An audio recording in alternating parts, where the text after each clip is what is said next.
All right, guys, so we're going to talk about protein today and the reason why it's so important.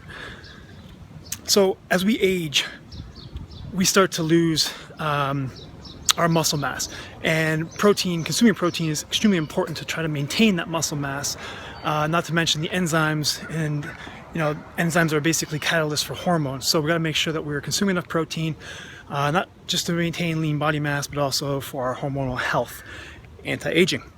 All right, so the other reason, and the main reason for shooting this video today, is for fat loss purposes. Making sure you're consuming enough protein per day is extremely crucial in your fat loss journey.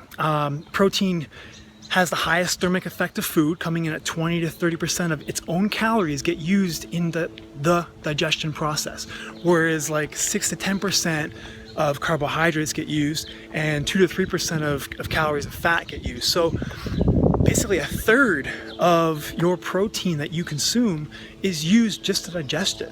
That's awesome, okay? Protein is also highly satiating, which means basically you're gonna feel full longer, you're gonna feel satisfied.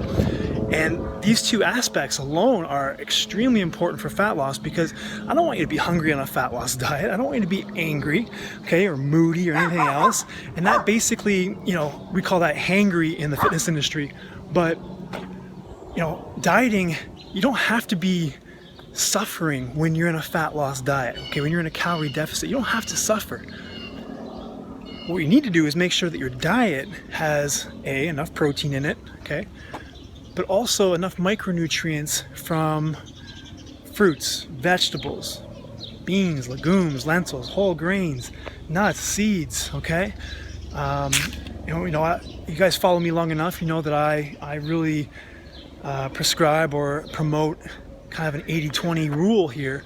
And if you consume those foods, and 80% of the foods you consume are those foods, you're going to get plenty of micronutrients, plenty of fiber, plenty of extra water, which is essential for a healthy diet, and essentially extremely important for a fat loss diet, because I don't want you to feel hungry on a fat loss diet, and you don't need to. Now, the 20% of that 80 can be processed foods, and a lot of you are going to be like, oh, processed foods are bad. Processed foods are not bad. Not all of them, okay? Egg whites are a processed food. Bread and pasta are a processed food, and they're not bad for you. Trust me, they're not bad for you. Despite what New York Times best-selling book will say, or some doctor on a TV show, it's not bad for you, guys.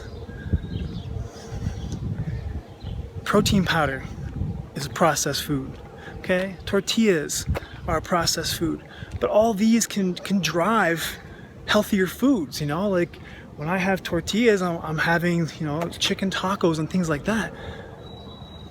It's a healthy food, man.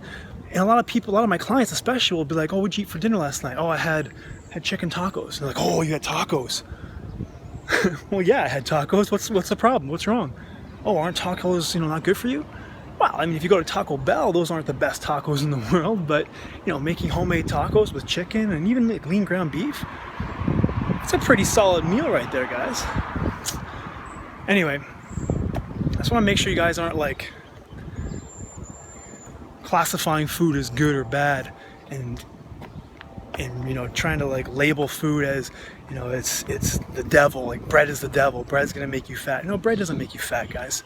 Over consuming calories makes you fat. So getting back to our protein here is just making sure that you are consuming enough protein per day. As far a general rule, what I use in my own practice is 0.8 grams of protein per pound of body weight. Now, if you know your lean body mass, and this is how I calculate it in my programs, if you know your lean body mass, which is your body fat percentage minus your current body weight, I'll recommend 1 gram of protein per lean body mass. So if you know it, you can go that route. If you don't know your lean body mass, it's okay. Just multiply your current body weight by 0.8. Okay? And then, divvy up your protein by how many meals you consume in a day. And here's kind of another myth. I don't know where it came from. It's probably a study at some point in time, but you don't have to eat 6 meals a day or more to stoke your metabolism or stoke the fat burning fire. That's a bunch of BS. Whatever you eat right now, whatever works in your daily routine, stay that route or stay the course and just divvy up your total protein grams, divide that by how many meals you consume per day, and that's how much protein you need to consume in a day. Okay guys, that's pretty much the gist here about the protein. And I'm also, just to let you guys know, I'm uploading a video each and every day to my YouTube channel. It's a challenge I have with a few friends. I'm on day, I think this is day 6 right now. So if you haven't checked my YouTube channel, go over there, subscribe. Okay guys, have a great weekend. Take care.